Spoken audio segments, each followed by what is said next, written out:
अस्सलाम वालेकुम नाज़रीन। सबसे पहले गुजारिश है कि चैनल को लाइक शेयर सब्सक्राइब ज़रूर करें, क्योंकि ऐसा करने से आपके कोई पैसे नहीं लगेंगे और ना ही कोई मेहनत मशक्क़त लगेगी। बस एक बटन दबाना है क्लिक करके, और इससे हमारी हेल्प होगी और अल्लाह ताला आपको सवाब देगा, क्योंकि हमारे चैनल पर इस्लामिक वीडियोज़ होती हैं और व्लॉगिंग की और जनरल नॉलेज की, जिससे लोगों को फ़ायदा होता है।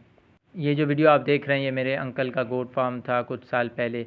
और एक और वीडियो है जो अगर मेरी आपने नहीं देखी तो उसमें बुल थे साहिवाल नस्ल के, और ये दोनों साइड बाय साइड रखे थे, यानी एक साइड पे गोट्स थी और दूसरी साइड पे बुल बड़े जानवर वगैरह।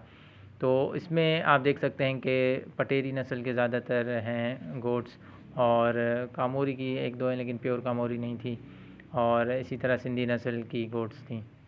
तो जो नए फार्मर हैं उनको चाहिए कि वो मैनेजमेंट सही रखें। सबसे पहले परचेजिंग खुद करें, देखभाल करें कि उसमें कोई बीमारी तो नहीं है, कमज़ोर वगैरह तो नहीं है।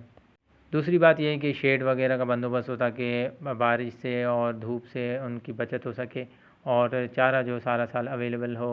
और आखिरी बात, यानी जो संभालने वाले हैं वो काबिल भी हों और ईमानदार भी हों। तो ये मेरे अंकल की गोट्स वगैरह इसमें से मर गई थी, क्योंकि वो उन्होंने ख़रीदी, खुद नहीं ख़रीदी, किसी के थ्रू परचेज़ किए थे। तो वो पहले से ही कुछ बीमार थी, फिर कमज़ोर भी हो गई और फिर मज़ीद बीमार हो गई, दूसरी गोट्स भी बीमार हो गई, फिर इसमें से काफ़ी लॉस हो गया था उनको। तो फिर अंकल ने गोट और कैटल फार्म बंद कर दिया। सबसे दुआ की दरख्वास्त है।